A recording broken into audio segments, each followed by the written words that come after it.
Dear students, good evening. मैं पीयूष कुमार त्रिपाठी स्वागत करता हूं आप सभी का अपने YouTube channel SCS EDU point पर।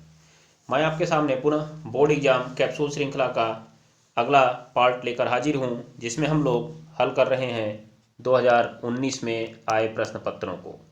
हमारा कारवां 2019 के अंतिम तक पहुंचने वाला है, क्योंकि अब हम लोग शुरुआत कर चुके हैं सेट नंबर 7 की। याद रखिएगा, संभवतः कल ये सेट का अकार्बनिक रसायन समाप्त हो जाएगा, तो हम इस सेट के कार्बनिक रसायन के प्रश्नों की शुरुआत करना प्रारंभ करेंगे। तो चलिए जल्दी जल्दी क्लास को हम लोग शुरू करते हैं। और क्लास शुरू करने से पहले मैं आपको एक बार बता दूं कि आपको अगर वास्तव में समझना है तो पूरी क्लास के साथ आप बने रहिए, क्योंकि अगर आप क्लास छोड़ के जाएंगे तो कॉन्सेप्ट आपके क्लियर नहीं होंगे और बाद में आप कहेंगे कि मैं समझ नहीं पाया। तो चलिए देखना शुरू करते हैं। आइए शुरू करते हैं पहले सवाल को। पहला सवाल आपकी स्क्रीन पर दिख रहा है, फटाफट आंसर दीजिए। जिनको आ रहा है फटाफट आंसर दीजिए, जिनको नहीं आ रहा है वो हाथ में दक्षिणा लेकर बैठिए। अभी भागवत कथा शुरू हो रही है। यहाँ पे आपको E0 रिडक्शन दिया गया है, अर्थात E0 RP दिया गया है। तो ये तो बढ़िया चीज़ है, क्योंकि जब भी हमको विद्युत रासायनिक श्रेणी की बात करनी होती है तो हम E0 RP से ही काम करते हैं। और यहाँ पे अपचयन क्षमता का क्रम पूछ रहा है। अपचयन क्षमता मतलब यहाँ पे अपचायक क्षमता का क्रम पूछ रहा है। कौन सा क्रम पूछ रहा है जी? अपचायक क्षमता का क्रम पूछ रहा है। तो आपको मालूम होगा, अगर आपने पीछे वाली क्लास विद्युत रासायनिक श्रेणी वाली नहीं देखी होगी तो आप जाइए और उसको ज़रूर देख लीजिए, जिससे आपको फ़ायदा मिल जाएगा। बोर्ड एग्जाम कैप्सूल श्रृंखला कक्षा 12 में चले जाइए, उसमें आपको मिल जाएगी वो क्लास। तो देखिए यहाँ पे जो अपचायक क्षमता होता है इसका E0 RP से उल्टा संबंध होता है। मतलब अगर आपको अपचायक क्षमता का घटता क्रम निकालना है तो आपको इसका बढ़ता क्रम लिखना पड़ेगा। कौन सा क्रम लिखना पड़ेगा? बढ़ता क्रम लिखना पड़ेगा, याद रख लीजिएगा आप लोग। तो हम यहाँ पे क्या करते हैं, जो E0 RP दिख रहा है, E0 RP, हम लोग इसका बढ़ता क्रम लिख लेते हैं। तो आप लिखिए E0 RP का कौन सा क्रम? बढ़ता क्रम। आपको आंसर मिल जाएगा। क्यों? यहाँ पे देखिए अपचायक क्षमता का घटता क्रम क्यों लिखा जा रहा है, क्योंकि हर जगह देखिए ये less than or equal to का चिन्ह, ये greater than or equal to का चिन्ह लगा हुआ है, इसका मतलब एक घटता क्रम है। ध्यान दीजिएगा आप लोग। तो अब जरा देखिए क्या होगा इधर। यहाँ पर हम बात करें E0 RP का बढ़ता क्रम, तो बढ़ता क्रम में सबसे छोटा पहले लिखेंगे, उससे बड़ा उसके बाद, उससे बड़ा उसके बाद। इन तीनों में सबसे छोटा देखिए कौन सा है, चिन्ह के साथ लेना है। तो पहली बात तो आप जानते ही हैं कि माइनस वाली संख्या हमेशा छोटी होती है, तो माइनस 2 लोग के साथ लगा हुआ है। अब इसमें जो बड़ा होता है वो छोटा होगा, क्योंकि माइनस लगने के बाद जो संख्या बड़ी दिखती है वो छोटी हो जाती है। तो ये सबसे छोटा है, अर्थात सबसे पहले आएगा आपका -2.54। उसके बाद आपका आएगा, इसको हटाइए, इसको नहीं लिखेंगे, कॉमा लगाएंगे। उसके बाद आप लगाएंगे, क्या लिखेंगे? -0.5। सबसे लास्ट में आप लिखेंगे +0.68। यही आपका अपचायक क्षमता का घटता क्रम हो गया। कौन सा क्रम हो गया जी? घटता क्रम। कौन सा पहले लिखेंगे? पहले इसको लिखेंगे। क्या है पहले? -2.54। तो -2.54 क्या दिख रहा है इसमें आपको? कौन सा वाला -2.54 जी? बी का है। उसके बाद बी के बाद कौन आएगा? सी आएगा, और सबसे लास्ट में ए आएगा। तो कौन सा ऑप्शन आपका सही निकला? कौन सा ऑप्शन सही निकला? Option number 4। तो आशा करता हूँ आपको ये सवाल आसानी से समझ में आ गया होगा, और नहीं समझ में आया होगा तो जाइए पीछे क्लास देखिए और फिर समझने का प्रयास करिए। चलिए आगे बढ़ते हैं अगले सवाल की ओर। अगला सवाल आपकी स्क्रीन पर एकदम आसान सवाल कह रहा है, यदि कोई अभिक्रिया निम्नलिखित समीकरण का पालन करती है तो वह किस कोटि की होगी?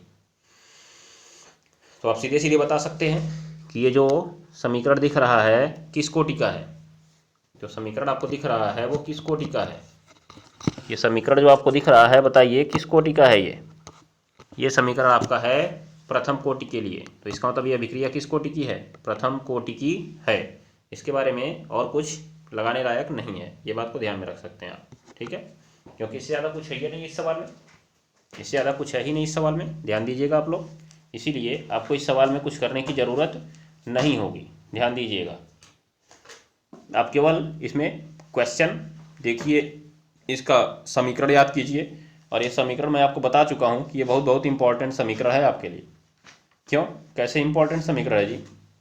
क्योंकि इस पर हमारे बहुत सारे सवाल आते हैं और मैं कई सेट में आपको दिखा चुका हूँ कि इस पर एक सवाल तो आपका फिक्स है, इस पर एक सवाल आपका फिक्स है। आप इस बात को गांठ बांध लीजिएगा, क्योंकि अगर आप नहीं ध्यान में रखेंगे तो आपको प्रॉब्लम्स होंगी, और अगर आप इसको तैयार नहीं करेंगे तो बहुत ज़्यादा परेशानी होने वाली है आपको। इसीलिए अच्छे से इसको तैयार करिए। इस टाइप के सवाल आपसे सीधे सीधे पूछे जा सकते हैं, ध्यान दीजिएगा। चलिए अगले सवाल की ओर चलते हैं। अगला सवाल पूछा है, सबसे मीठी शर्करा क्या है? तो आप बताएंगे इसमें सबसे मीठी शर्करा क्या है?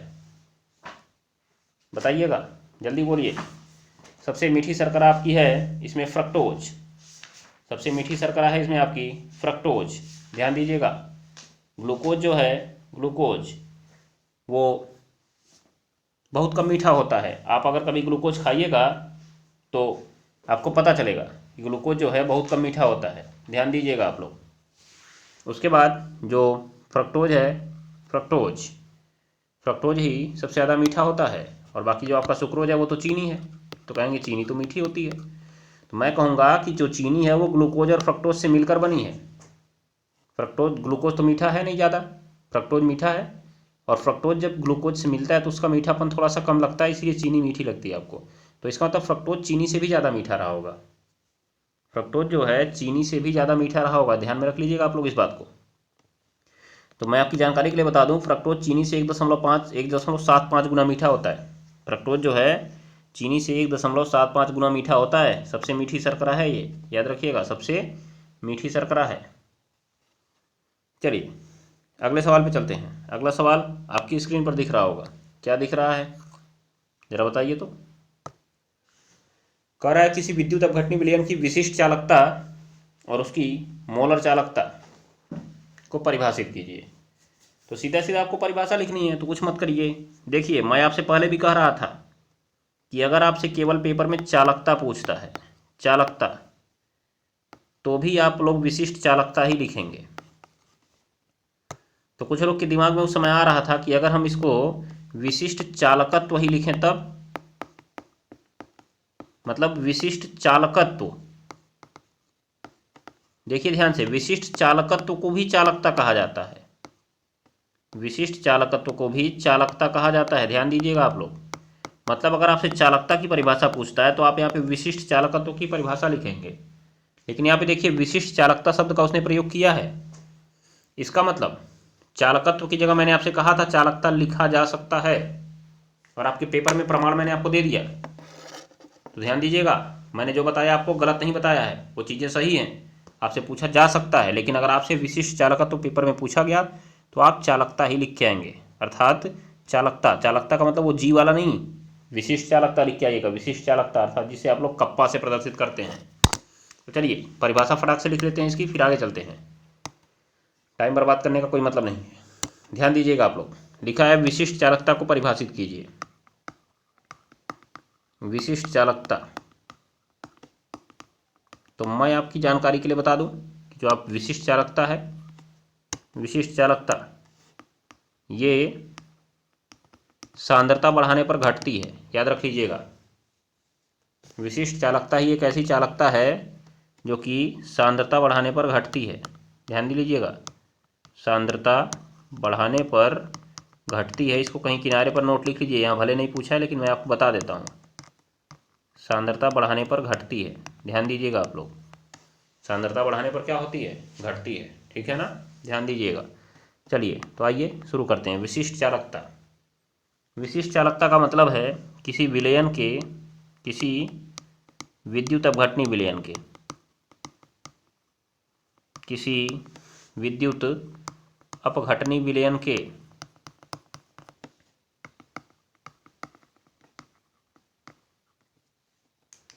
किसी विद्युत अपघटनी विलयन के एकांक आयतन की चालकता, एकांक आयतन की चालकता, एकांक आयतन की जो चालकता है वो क्या कहलाती है? विशिष्ट चालकता कहलाती है। क्या कहलाती है जी? विशिष्ट चालकता कहलाती है। हो गया ना। तो देखिए कितना बढ़िया सवाल है ये, विशिष्ट चालकता कहलाती है। आगे आप लिख लेंगे इसे कप्पा से प्रदर्शित करते हैं, इसे कप्पा से प्रदर्शित करते हैं। कप्पा कैसे बनता है देखिए, आप लोग के बनाते हैं कि नहीं बनाते हैं, तो ये नहीं बनाना है आपको। देखिए के ले जाइए, इसे ऊपर से नीचे कर दीजिए, इसको ऊपर से नीचे कर दीजिए, ये बन गया कप्पा। से प्रदर्शित करते हैं, कप्पा से प्रदर्शित करते हैं। हो गया ना। इसका फॉर्मूला आप लिख लीजिएगा, फॉर्मूला कप्पा बराबर जी इंटू एल अपॉन ए, कप्पा बराबर जी इंटू एल अपॉन ए, जहाँ जी क्या है, जी विलयन का चालकत्व है, विलयन का चालकत्व, जिसे हम लोग चालकता भी कह देते हैं। क्या कह देते हैं? चालकता, विलयन की चालकता। ये विशिष्ट चालकता है, ये चालकता है खाली। उसके बाद जो यल है, यल इलेक्ट्रोड की लंबाई है, यल जो है, रुकिए, यल जो है आपका चालक की लंबाई लिखेंगे आप लोग, चालक की लंबाई। और वैसे भी इसमें जब हम बात करेंगे इलेक्ट्रोड के बारे में बात करेंगे तो इलेक्ट्रोडों की दूरी है, यल जो है इलेक्ट्रोडों की दूरी है।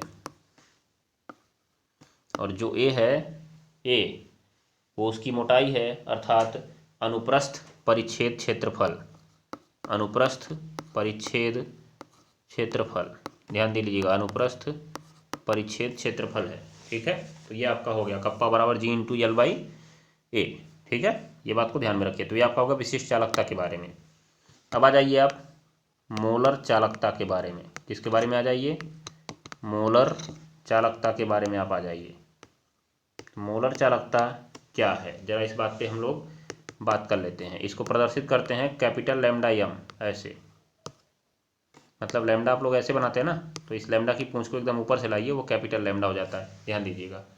चलिए तो आइए परिभाषा देखिए इसकी, लिखिएंगे आप लोग, इसकी परिभाषा लिखेंगे। किसी विद्युत अपघट्य के उस विलयन की चालकता, किसी विद्युत अपघट्य के उस विलयन की चालकता जिसमें उसके एक मोल घुले हों, जिसमें उसके एक मोल घुले हों, जिसमें उसके एक मोल घुले हों, विलयन की मोलर चालकता कहलाती है, विलयन की मोलर चालकता कहलाती है, विलयन की मोलर चालकता कहलाती है। हो जाएगा ना। इसे कैपिटल लैम्डा एम से प्रदर्शित करते हैं, इसे कैपिटल लैम्डा एम से प्रदर्शित करते हैं। इसका जो मात्रक है लिख लीजिएगा, कैपिटल लैम्डा एम बराबर कप्पा गुणा 1000 बट्टे यम, कप्पा गुणा 1000 बट्टे यम। ये बात को आप ध्यान में रखेंगे, कप्पा गुणा 1000 बट्टे यम, जहाँ कप्पा है आपका विशिष्ट चालकता और जो यम है वो मोलरता है। क्या है जी? मोलरता, जो कि आपको सवाल में दे दी जाएगी। यम क्या है? मोलरता, जो कि आपको सवाल में दे दी जाएगी, याद रखिएगा। अब आ जाइए, हाँ यहीं एक चीज़ मैं आपको और बता देता हूँ कि अगर विलयन में आपको नॉर्मलता दे के आपको मोलर चालकता पूछता है, यहीं पे लिख लीजिएगा, अगर विलयन में नॉर्मलता दे देता है और फिर मोलर चालकता पूछता है, तब तो आपको मोलरता की ज़रूरत पड़ेगी। तो हम लोग एक फार्मूले को यूज कर लेंगे, यहाँ मैं किनारे लिख देता हूँ, आप लिख लीजिए इसको, नॉर्मलता बट्टे मोलरता, नॉर्मलता बट्टे मोलरता बराबर एन, जहाँ एन जो है अम्ल की है क्षारकता, अर्थात अम्ल कितना एच प्लस आयन दे रहा है ये भी मैं लिख देता हूँ, और क्षार की है अम्लता, मतलब क्षार कितना ओ एच माइनस आयन दे रहा है इसको मैं लिख देता हूँ, और जो लवण है, लवण पर कितना धनावेश आया है, अर्थात उसका जो धनायन है उस पर कितना आवेश है, ये होगा।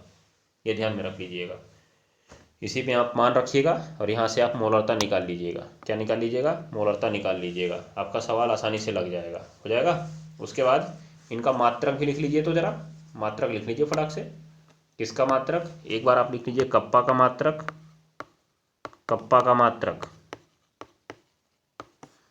कप्पा का मात्रक होता है ओम पे -1 इंटू सेंटीमीटर पे -1। यहीं पे आप लोग को मैं विशिष्ट प्रतिरोध रो का मात्रक बता देता हूँ, विशिष्ट प्रतिरोध रो का मात्रक ओम सेमी, ओम सेमी।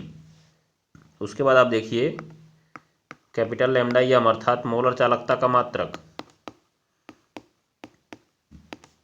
मोलर चालकता का मात्रक होता है ओम पे -1 सेंटीमीटर स्क्वायर मोल पे -1। यही मैं आपको तुल्यांकी चालकता लैम्डा EQ बता देता हूँ, इसका भी मात्रक, क्योंकि मात्रक आपसे पूछे गए हैं, याद रखिएगा। इसका जो मात्रक है ओम पे -1 सेंटीमीटर स्क्वायर, मोल की जगह आप कर देंगे तुल्यांक पे -1, इस पे -1 कर देंगे, तुल्यांक पे -1 कर देंगे, हो जाएगा ना। तो देखिए इस तरह से मैंने आपको बहुत सारे मात्रक बता दिए, आप इन पर फोकस जरूर रखिएगा क्योंकि ये इंपॉर्टेंट चीज़ें हैं। चलिए आ जाते हैं अगले सवाल पे। देखिए आपके सामने एक कितना बढ़िया सवाल दिख रहा है। संयोजी आबंध सिद्धांत के द्वारा समझाइए कि NiCN4 आयन की वर्ग समतली संरचना, वर्ग समतली संरचना। ध्यान दीजिएगा, मैं यहीं पे आपको दो बातें बता देता हूँ, फिर शुरू करता हूँ। चलिए तो यहाँ पे ध्यान दीजिए आप लोग, मैं आपको दो बातें बता देता हूँ कि यहाँ पर अगर इसकी वर्गाकार समतली संरचना होती है तो DsP2 संकरण होता है। कौन सा संकरण होता है जी? DsP2 संकरण होता है, ध्यान दीजिएगा। और अगर चतुष्फलकी संरचना होती है तो इसमें sp3 संकरण होता है। कौन सा संकरण होता है? sp3 संकरण होता है, ध्यान दीजिएगा। तो हम लोग यहाँ पे देखते हैं कि जो DsP2 संकरण है, इसमें आप देखेंगे कि जो युग्मन है वो हुंड के नियम के विरुद्ध होगा, हुंड के नियम के विरुद्ध होगा, ध्यान दीजिएगा। यहाँ पे जो युग्मन है वो हुंड के नियम के विरुद्ध होगा, और यहाँ पे जो युग्मन है वो आपका होगा हुंड के नियम से। किसके नियम से होगा? हुंड के नियम से। ये जो युग्मन है वो हुंड के नियम से होगा, हो जाएगा। तो हम लोग इसकी संरचना को बनाना शुरू करते हैं। सबसे पहले आप इसमें लिखेंगे कि NiCN4 के ऊपर 2- की वर्ग समतली संरचना होगी यदि उसमें DsP2 संकरण हो और युग्मन हुंड के नियम के विरुद्ध हो। देख लीजिए 2 नंबर में पूछा गया, आपको समझना पड़ेगा, आपको छोड़ नहीं सकते हैं। अगर आप 2 नंबर ही छोड़ते जाएंगे ना तो सब छोड़ देंगे और लास्ट में 23 पर पहुंच जाएंगे। ध्यान दीजिएगा, पढ़ना है तो पूरा पढ़िए, आधा मत पढ़िए। चलिए तो इसको लिख लेंगे आप। उसके लिए आपको यहाँ पे NiCN4 में पहले Ni की ऑक्सीकरण संख्या पता करनी होगी। NiCN4 के ऊपर 2- कैसे निकलेगा देखिए ज़रा यहाँ पे। आप पहले आप लिखेंगे Ni का प्लस 4 गुणा Cn- का और बराबर आवेश जो कि ऊपर -2 दिख रहा था, तो निकिल का x मान लीजिए और 4 गुणा Cn- का -1 मान लीजिए और -2, क्योंकि अगर कोई भी आप आयन लेते हैं तो जो उसकी ऑक्सीकरण संख्या होती है उसके आवेश के बराबर होती है, ध्यान दीजिएगा। तो इसलिए इसका -1 हो गया है। तो x - 4 बराबर -2, तो x बराबर -2 प्लस 4, तो x बराबर आपका क्या आ जाएगा? +2। x बराबर क्या आ गया? +2। इसका मतलब हमारे पास कौन सा आयन है? Na2+ आयन है। तो अब आप लिखना प्रारंभ करिए। अब आप लिखना प्रारंभ करिए। कैसे लिखना है आपको? पहले इतना निकालेंगे, फिर लिखेंगे आप पहला वर्ग समतलीय संरचना में, वर्ग समतलीय संरचना में Na2+। क्या होगा यहाँ पे देखिए ज़रा, मैं आपसे बात करता हूँ कि पहले आप इसमें निकिल का लिखेंगे। तो निकिल का कितना होता है जी? 28 होता है। लिखिए ज़रा आप बाउ नियम से इलेक्ट्रॉनिक विन्यास 1s2 2s2 2p6 3s2 3p6 4s2 3d8। ये हो गया ना। अब ये तो आपका अफबाउ नियम से है। तुरंत ही आप इसका कोस का क्रम लिखेंगे। कौन सा क्रम लिखेंगे जी? कोस का क्रम। तो कोस का क्रम मैं आपको बता दूं कि सबसे पहले नंबर 1 पे जितने लोग आए होंगे सबको लिखिएगा, फिर नंबर 2 पे जितने लोग आएंगे उनको लिखिएगा, फिर नंबर 3 पे जो आएंगे उनको लिखिएगा। देखिए इसके सामने 1 लगा है तो इसको लिख दीजिए पहले, फिर जिसके सामने 2 लगा है उसको लिखिए 2s2 और 2p6, फिर जिसके सामने 3 लगा है ना उसको लिखिए 3s2 3p6, उसके बाद 3d8 उसको लिखिएगा, फिर लास्ट में 4 वाले का लिखिएगा। मतलब ये 3 3 और 3 इन 3 लोग के सामने है ना, तो कोस का क्रम लिखते समय पहले उन तीनों को लिख देना है, तब चौथे नंबर को लिखना है। आप समझ गए ना, ध्यान दीजिएगा। लेकिन अभी तो ये निकिल का है जी, क्योंकि इसमें 28 इलेक्ट्रॉन भरे हुए हैं। अब आपको लिखना है निकिल 2+ का, जिसमें होंगे टोटल 26 इलेक्ट्रॉन। कितने होंगे? 26। तो आपको 2 इलेक्ट्रॉन कम करना है, और आप कहाँ से कम करेंगे? तो आपको कम करना है यहाँ से, लास्ट से एकदम, ये जो आपको दिख रहा है 4s2, यहीं से आपको कम कर देना 2 इलेक्ट्रॉन। तो देखिए 1s2, 2s2, 2p6,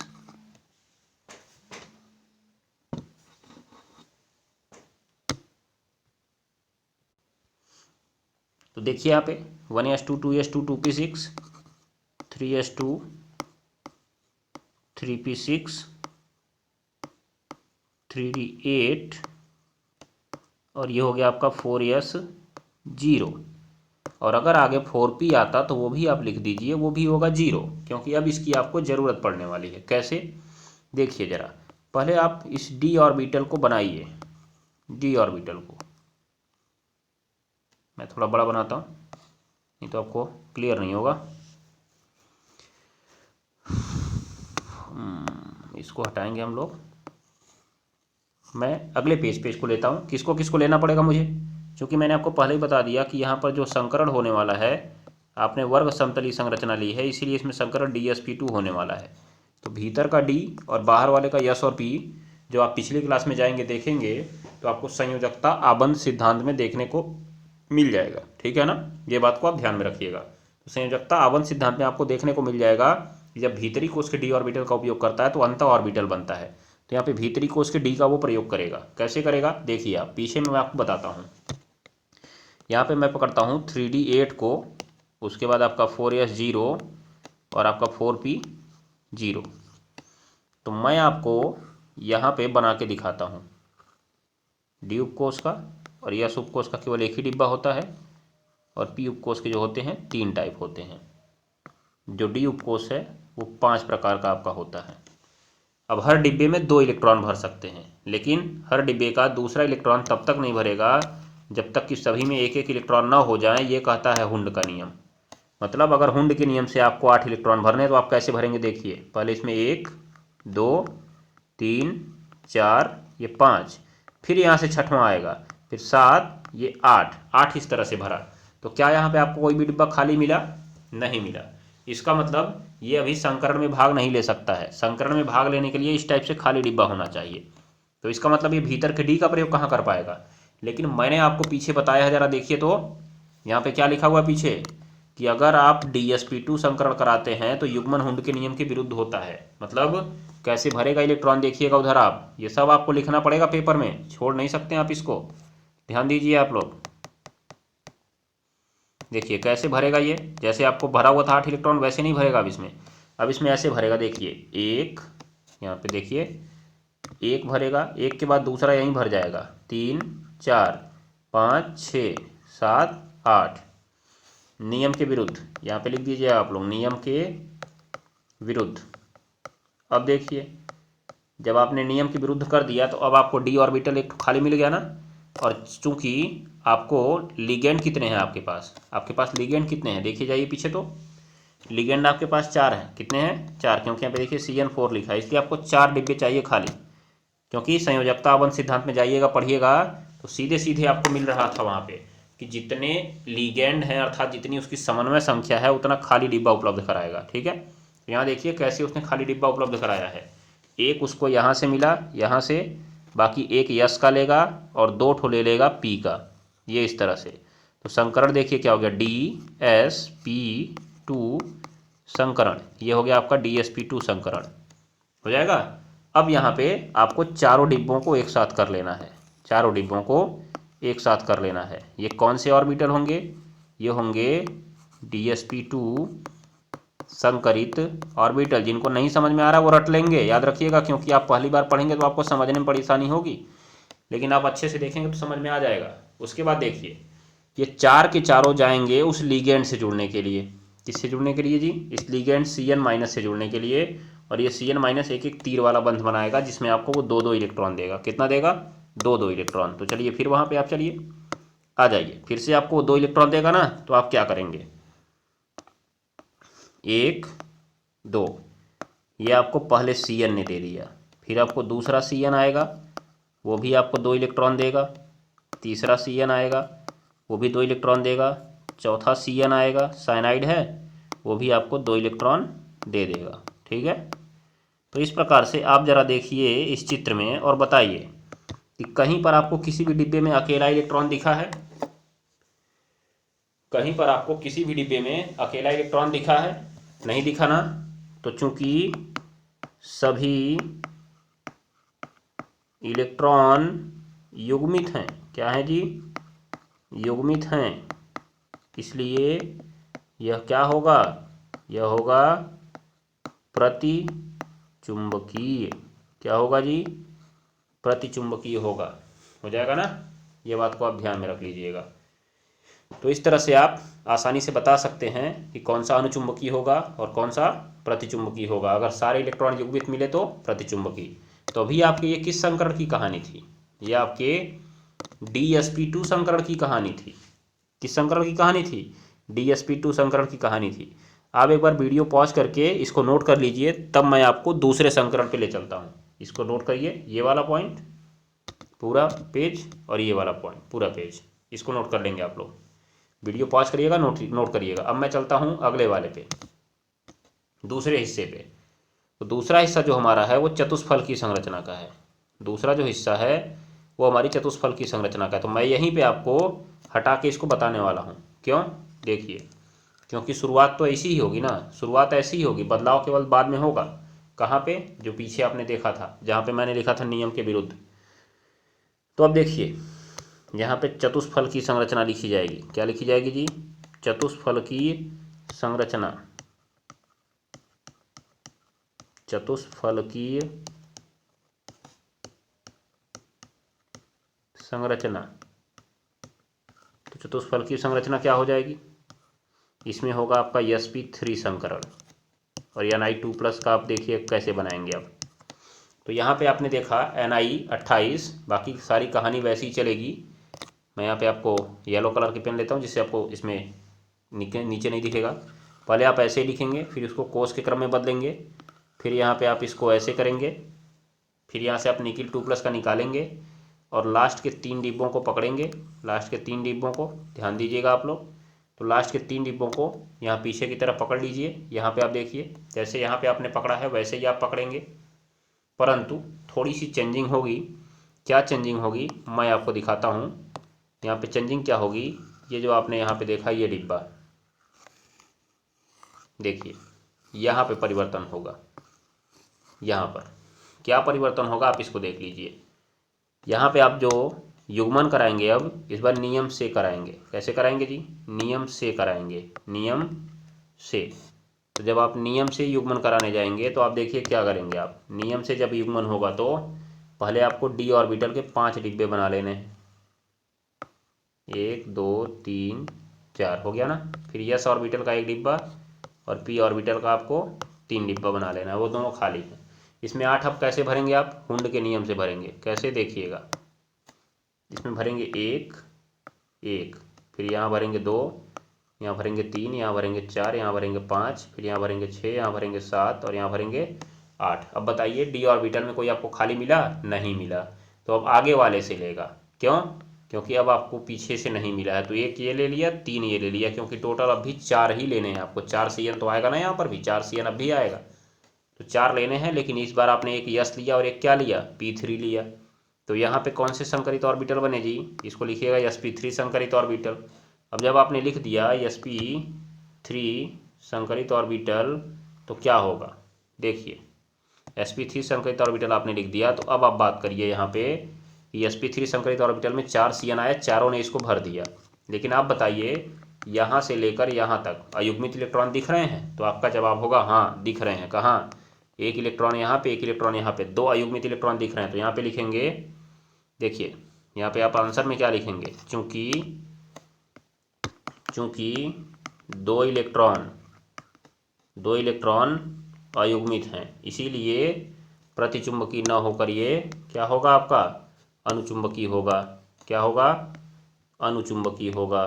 तो यही आपका सवाल था, आपको दिखाना था कब प्रतिचुंबकीय होगा कब अनुचुंबकीय होगा। तो वही आपको बोलना है कि sp3 संकरण होगा जब उसकी आकृति चतुष्फलकीय होगी और युग्मन हुंड के नियम से होगा, इसलिए दो अयुग्मित इलेक्ट्रॉन मिल जाएंगे।